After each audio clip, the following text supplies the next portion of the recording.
September 1953, Redemption, Arizona, a town of 800 people in the Verde Valley. On Main Street, a man named Silas Croft walks out of the land company and tips his hat to a woman in a blue dress, who does not smile back. 6 miles east, a Korea veteran named Cole Hargrove is fixing fence on land his father built in 1921, not knowing the bank has already decided to decline his next loan, not knowing the feed suppliers have been talked to, not knowing that the man who tipped his hat to his fiancée has been dismantling his life for 3 months. In the back of the billiard hall, Cole's younger brother Wade is playing cards with money he does not have. Nobody in Redemption knows these 3 things are connected. In California, a man in a film costume is reading a dying man's letter standing up. He had played sheriffs and outlaws and men who understood when something was wrong. He folded the letter. He drove 400 miles. Nobody in Redemption was looking for him. Here is the story. 3 days before he rode into Redemption, John Wayne was on a film set outside Los Angeles when a production assistant handed him a letter. The envelope was addressed in an old man's handwriting, slow, deliberate, the care of someone who knew this would be the last thing he wrote. Wayne read it standing up, still in costume.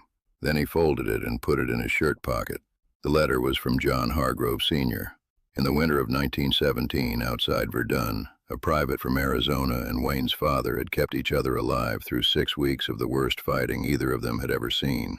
They had come home, raised families, written letters twice a year for 20 years. When Wayne's father died, the letters kept coming. To Wayne's mother, then to Wayne. It was not a close friendship. It was the kind of obligation that does not expire. The letter said, "Marion, I am dying, and I have no time to be gentle about it. My son Cole is being destroyed, and he does not know it yet. I cannot prove what I know, but I know it the way a man knows when something is wrong with his land. I have no one left to ask. Your father would have gone. I am asking you." Wayne folded the letter back into his pocket on Highway 66 outside Flagstaff. He had a picture due in 3 weeks. He had contracts to honor and 100 reasons to mail a check and send his regrets. He kept driving. Still with us? Hit hype. It tells us this story found the right people. Cole Hargrove came home from Korea in April 1952 with a Bronze Star and a left shoulder that would never sit right again. He was 28. His father was slowing down. His brother Wade was 24 with restless hands and a talent for finding the wrong rooms to sit in. And there was Clara Marsh, dark-haired, steady, balanced the store accounts to the penny, had been waiting for Cole since before he shipped out. He proposed in June. She said yes before he finished the question. He went back to the ranch, 40 acres, east side of the valley. His father had built the house in 1921. Cole intended to keep it running. What he did not know was that Wade had been in Silas Croft's back room since February. Silas Croft had lived in Redemption for 11 years. He lent money to men who needed it at rates that seemed manageable in the desperate moment and became impossible over time. He wanted the Hargrove 40 acres for a specific reason.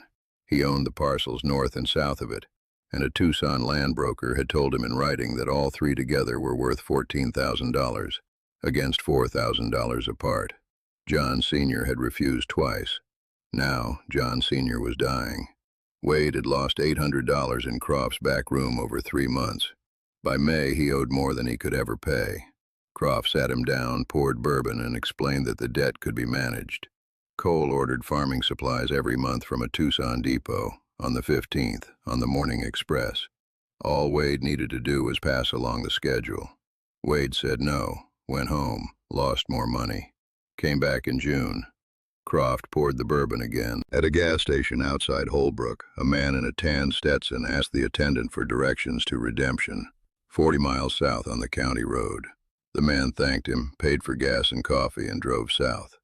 On July 15th, Croft's men matched Cole's incoming shipment exactly, pulled identical items from a warehouse Croft owned through a third party, and put them in Cole's barn while Cole was in town.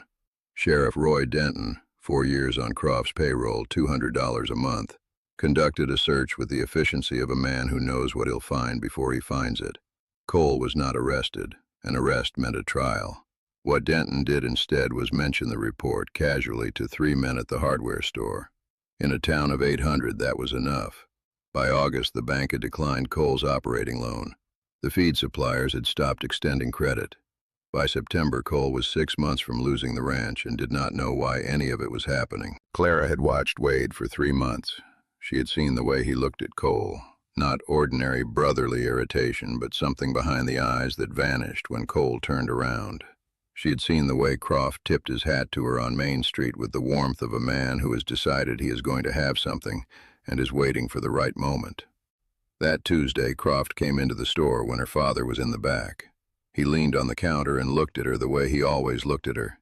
He said, "Cole is in serious trouble. It would be a shame for a man who survived Korea to lose everything.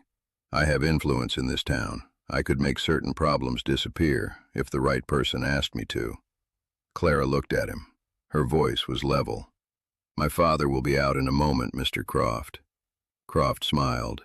"Just something to think about." He walked out. She stood at the counter until the feeling in her chest settled. She did not tell Cole.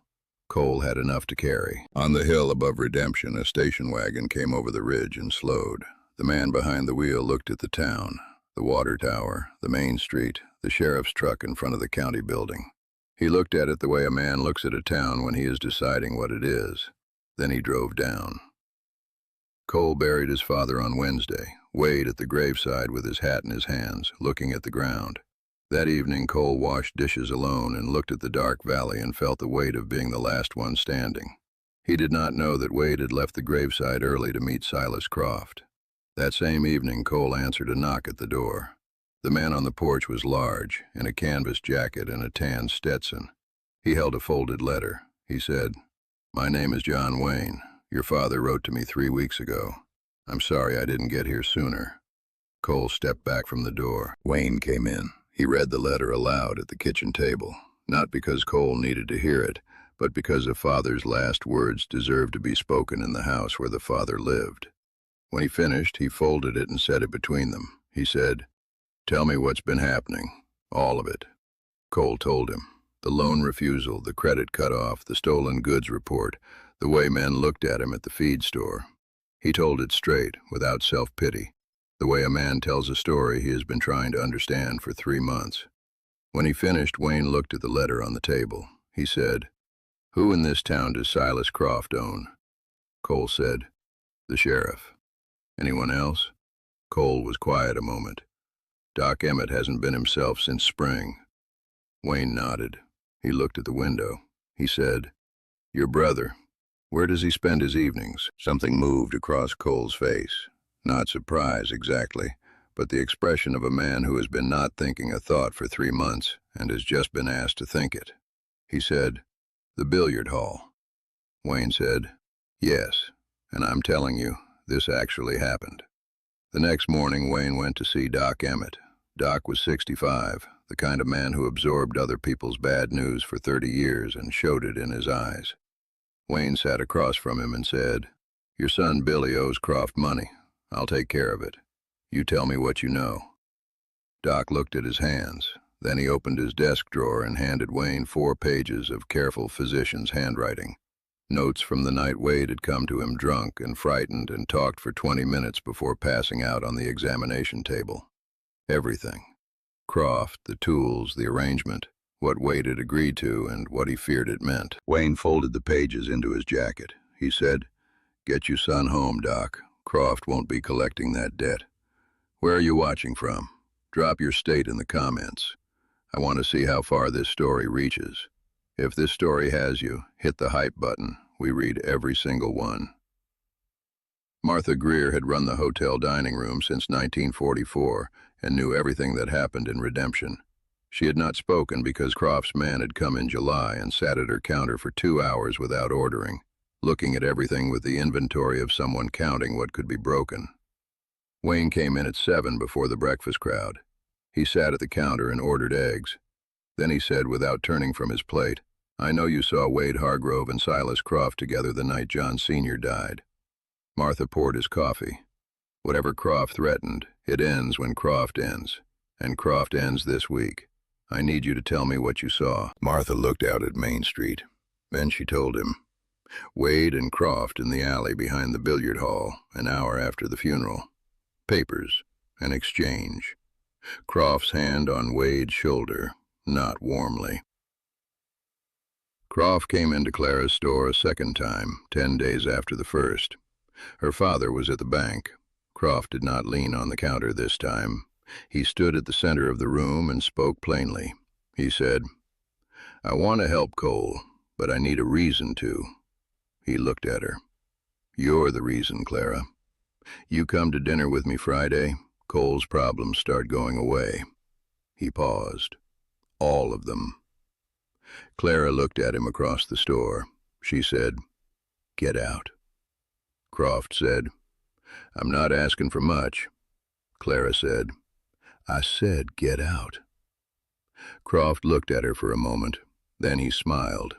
Not warmly, not the performance of warmth he usually made, but something underneath it, patient and certain and cold. He said, "Think about it." He walked out. Clara stood in the empty store for a long moment. Then she went to the coat rack where Wade's jacket hung from the night before and took the folded note from the inside pocket.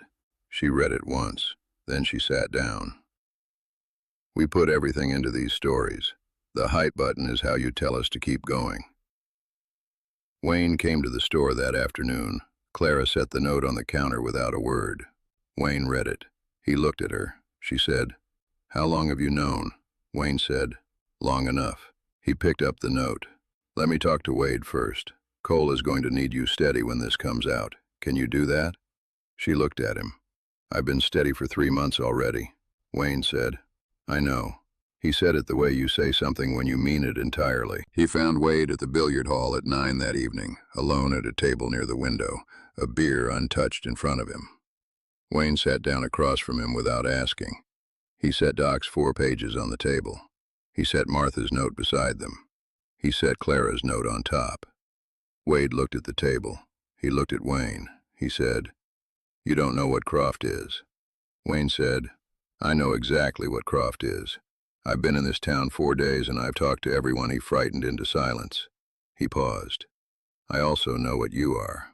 Wade said, "I was going to stop it. I was always going to stop it before it got too far." Wayne said, "When was too far, Wade? When the bank cut Cole off? When the feed suppliers stopped his credit?" He looked at him. "When was the line you weren't going to cross?" Wade looked at his beer. He said, "You don't understand. Croft doesn't let go. Once you're in." Wayne said, "Once you're in, you keep going until someone makes it stop." He looked at him steadily. "I'm making it stop." He paused. "But I need you to be the one who walks into Denton's office tomorrow morning. Not me. You." Wade said, "Cole will never forgive me." Wayne said, "That's his decision to make, not yours." He looked at him. "Your father knew, Wade, before he died. He wrote me a letter and he didn't put your name in it because he was your father. He was protecting you from the grave." He paused. "You still have a chance to be the man he didn't mention." Wade put his face in his hands. A long silence. The billiard hall was quiet, just the sound of the street outside. "You can't make a man like that up." Then Wade said, "What do I have to do?" Wayne said, "Tomorrow morning you walk into Denton's office and give a full statement. Everything. Then we'll deal with Denton." Wade said, "Denton's Croft's man." Wayne said, "Not tomorrow, he won't be. Go home. Get some sleep." The next morning Wayne went to Denton first. Denton was 50, the face of a man who had been making a specific compromise for 4 years, and had stopped seeing it as a compromise. Wayne sat across from his desk and placed the papers in front of him. Doc's account, Martha's statement, Wade's note to Croft. Then he placed one more piece of paper, a document from the county court, 5 years old, detailing the case where Denton had filed a false report that sent an innocent man to jail for 8 months. Denton looked at it. He said, "Where did you get that?" Wayne said, "Doesn't matter where I got it. What matters is what a territorial marshal does with it when he sees it alongside everything else on that desk." He paused. "Wade Hargrove comes in this morning with a full statement.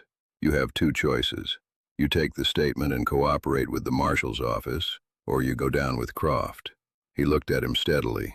"You have until 9 o'clock. Denton looked at the window. He looked at the papers. He looked at Wayne. He said, What happens to me if I cooperate? Wayne said, that's between you and the marshal, but it's a better conversation than the other one. Wade came in at 9 and gave his statement. Denton took it with the expression of a man signing something he cannot unsign. By noon, he had called the county seat twice. By 3, a territorial marshal had been notified. That afternoon, Wayne went to Croft's office above the land company on Main Street. A well-furnished room, mahogany desk, window looking out over the valley. Croft was still there at 4 o'clock, which is what men like Croft do. Their work is the only thing they have. He looked up when Wayne came in. He said, I wondered when you'd get here. Sit down. Wayne sat. He did not take his hat off. He placed the papers on the desk one at a time. Doc's account, Martha's statement, Wade's note to Croft, the copy of Denton's false report from 5 years earlier. Croft looked at each one. His face did not change. Then he leaned back and said, a statement from a gambling debtor and notes from an old doctor protecting his son. He paused. And Roy Denton is going to say whatever keeps him out of trouble.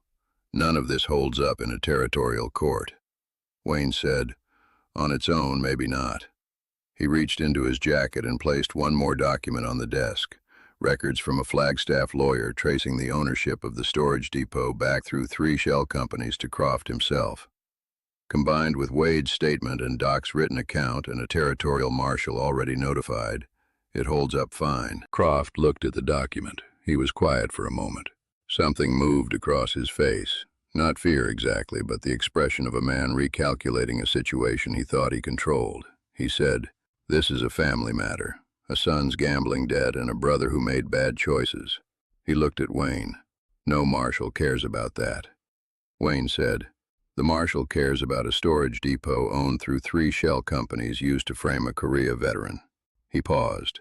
John Hargrove Senior sat in a trench with my father in 1917 and kept him alive for 6 weeks. He asked me to come. That's what this is. Croft looked at the window. He looked at the papers. He said, and if I choose to let the marshal sort it out? Wayne said, then the marshal has a more complete picture than you want him to have. He looked at him steadily. You've been in this valley 11 years, Croft. You've borrowed money from a Phoenix bank against parcels you plan to consolidate. The Hargrove land is the piece you can't get another way. Without it, your portfolio has a gap and your banker knows it. He paused. The marshal doesn't just end your operation here. He ends it everywhere. The room was quiet. The lamp on the desk threw a warm circle on the mahogany and left the corners in shadow. Croft looked at his hands. He said, what do you want? Wayne said, the Hargrove debt cleared, the stolen goods report withdrawn, that land left alone. He paused. And you out of redemption by the end of the month. Croft was quiet for a long moment. Then he picked up his pen. Wade's statement was filed on record that Thursday. Denton resigned before the formal inquiry. Croft left redemption on October 28th with 2 trunks and a mahogany desk. The land company office sat empty 2 months before a family from Tucson opened a hardware store in it. Cole's credit was restored by the end of October. The stolen goods report was withdrawn November 3rd. By spring, the ranch was running again. Clara and Cole were married in April 1954 in the church on Main Street. Doc Emmett sat in the front row. Martha Greer brought a cake from the hotel kitchen larger than anyone expected. Cole had not spoken to Wade privately since the night Wayne told him. Wayne had sat at the kitchen table and placed Doc's pages in front of him and said, Wade has been working with Croft since June. Here is how I know. Cole had read every page without speaking. When he finished, he set them down carefully, the way you set down something you do not want to drop. He had sat at the table for a long time after Wayne left. He had looked at the 40 acres through the kitchen window, the land his father had built everything on, and thought about his brother's hands turning a coin at the dinner table for as long as he could remember. Never still, always finding something to do. He had not slept. He had not spoken to Wade for 4 months. The morning before the wedding, Cole found Wade outside the church, sitting on the steps alone. Cole sat beside him. Neither of them said anything for a long moment. Then Cole said, Pop knew what you did. He didn't put your name in that letter because he was your father. He was protecting you from a man in California he'd never met. Wade looked at the street. Cole said, I've been trying to figure out if I can forgive that. He paused. I've decided I can, but I need you to understand something. He looked at his brother. If you ever bring something like this near my family again, my wife, my ranch, my children when they come, I won't write a letter to anyone. I'll handle it myself. Are we clear? Wade said yes. His voice was quiet. Cole stood up. He said, "You're the best man. Come inside when you're ready." He was the best man. That's the part that gets me every time. Wayne drove back to Los Angeles the week after Croft left. He called Doc Emmett once that winter. Doc said things were fine. Wayne said good. He mailed a check for Billy Emmett $600 from California. No note. In spring 1955, Cole mailed 2 pages to an address in Encino. He thanked Wayne for coming. He said the ranch was running and Clara was well and the spring crop looked good. At the end, he wrote, "Whatever you spent coming here, send me the bill." 3 weeks later, a letter came back. 1 sentence. "Your father already paid it. Keep the ranch running. J.W." Cole kept both letters in the kitchen drawer, his father's and the reply.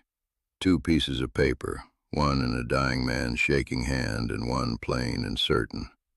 When Cole died in 1991, his daughter found them there.